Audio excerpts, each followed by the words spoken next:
Здравейте на всички! Тук съм в един от обектите, който е част от Чудна България.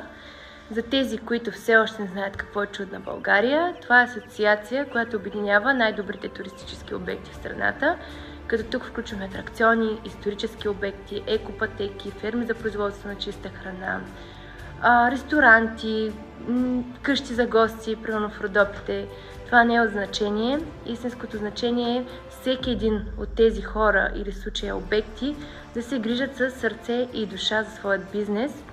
Както знаете, Министерството на туризма не работи, няма модерни платформи, няма национална визия, няма реклама на държавата ни. Нека заедно да изградим модерен, ефективен и световно конкурентен туристически модел, с който да се гордеем като българи и да представим България достойно пред света.